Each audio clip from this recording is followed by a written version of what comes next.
Mint Mobile has just been purchased by T-Mobile for $1.35 billion, which is great timing because I actually just got a Mint Mobile SIM card a couple of months ago for one of my phones so that I could have a separate number for my business. And I was actually thinking of doing a review about Mint Mobile because the service has actually been pretty solid so far, and it's cheaper than my other phone line, which actually is with T-Mobile. But now, I guess both of my phones are T-Mobile phones now. And if you already know a little bit about Mint Mobile's network, it might not have actually been that surprising to you that they ended up getting acquired by T-Mobile, because Mint Mobile is a mobile virtual network operator, or MVNO, that uses T-Mobile's backend.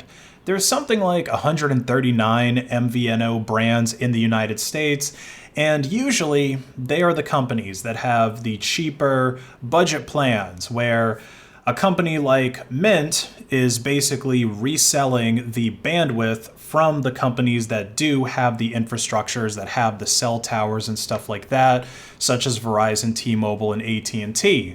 But when you buy the service from an MVNO, you're usually going to end up getting a slightly worse level of service than you would get if you bought it directly from the company that actually owns that infrastructure. So the top speeds might be a little bit slower on Mint versus T-Mobile, especially during peak usage hours. You might notice that calls drop a little bit more often, but these things are usually not a big deal. It's usually not that much worse, or even something that you would really notice a difference in between the MVNOs and the premium networks, especially when you factor in the discounts for what you're getting. And even the cheapest MVNO networks that you can get right now, they are light years ahead of what the premium cellular capabilities were like just 10 years ago. Those of you who are younger, you might not know about this, but back in the day, cellular companies basically advertised themselves as just saying that they sucked less than the competition. They're like, yeah, we're not going to charge you $1,000 a month for service. Or a big thing was talking about not dropping calls as often. So yeah, MVNOs, they're a thing, and T-Mobile actually has more MVNOs on their network than any other one. In fact, after the merging of Sprint and T-Mobile back in 2020, because Sprint had a bunch of these companies that would resell their service as well, I think now T-Mobile probably has more MVNOs than at&T and Verizon combined, because Metro PCS, that's another big one that's on T-Mobile. Google Fi, that's another one that I see advertised a lot, but it's T-Mobile. And of course, Mint Mobile is T-Mobile. And those are all probably the most popular ones, like listed off 1, 2, 3 MVNOs in America. So this network, T-Mobile, is probably a whole lot more popular than we once thought. Now, of course, Mint has a lot of customers, myself included, wondering what this is going to mean for our service. Now that the competition has kind of been reduced, will the quality of my service go down? And will the price of my service go up? Well, T-Mobile actually posted a video saying no, everything is going to stay the same, but that's what every company says after a merger, don't they? Only time is going to truly tell us if Mint's plan is going to stay fresh or if it's going to start to stink. But regardless of the cellular company you have, one thing is going to change if you're living in the United States: scam text messages that are automatically sent to you by bots. You might start seeing less of them because the FCC has ordered phone companies to start blocking them.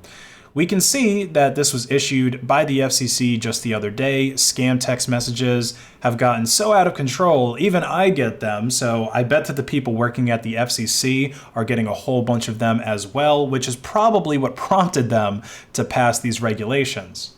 Scam text messages have increased by more than 500% just in the past decade, and of course, awareness of scammers has not increased anywhere near as much of this, despite Kitboga's efforts to scam them back and make them rage on Twitch.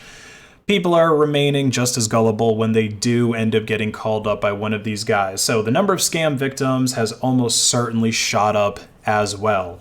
Now, the first requirements being laid out by the FCC to stop scam text is to require the blocking of text messages that appear to come from phone numbers that are unlikely to transmit text messages in the first place. And this includes invalid, unallocated numbers or unused numbers.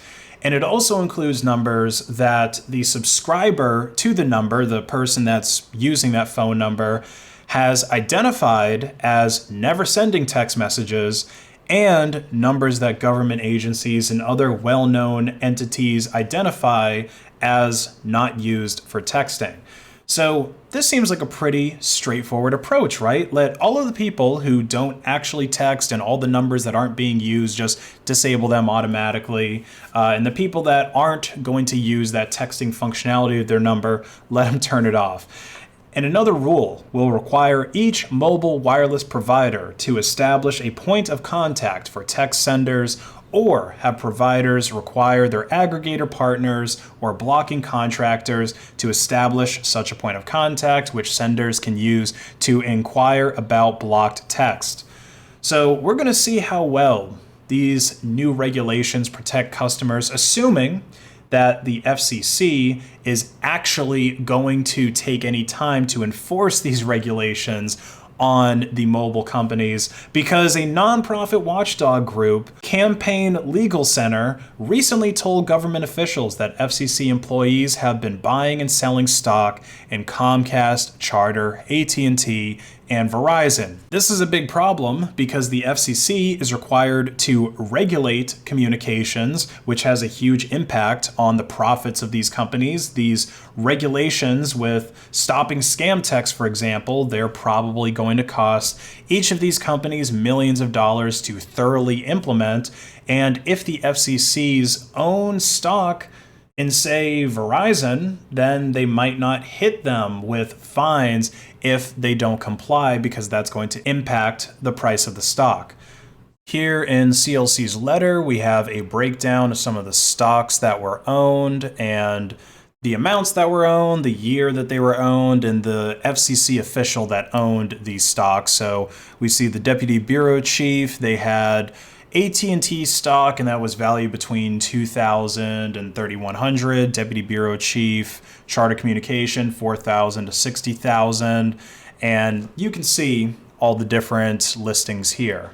Now, one thing that some people have pointed out is that these amounts are relatively low, especially for people that are in these high positions. You know, these are high-ranking FCC officials that could be making a whole lot of money off of their positions. And so these small amounts may have just come from people that are managing stock portfolios on their behalf that might be containing hundreds of different stocks.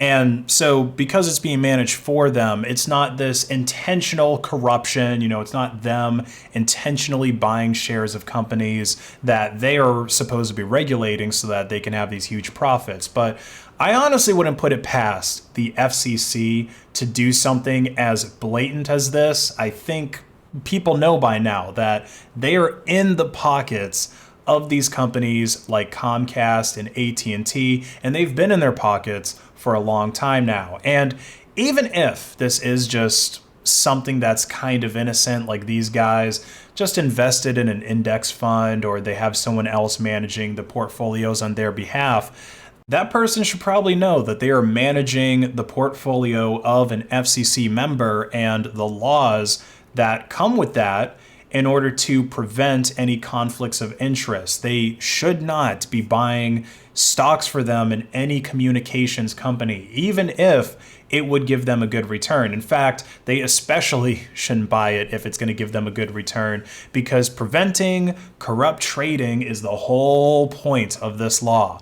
But do you think the FCC's new regulations will result in fewer spam text messages? Do you think that Mint Mobile is going to remain great under T-Mobile's umbrella? Let me know in the comments below. Like and share this video to hack the algorithm. Buy my merch at base.win, and have a great day.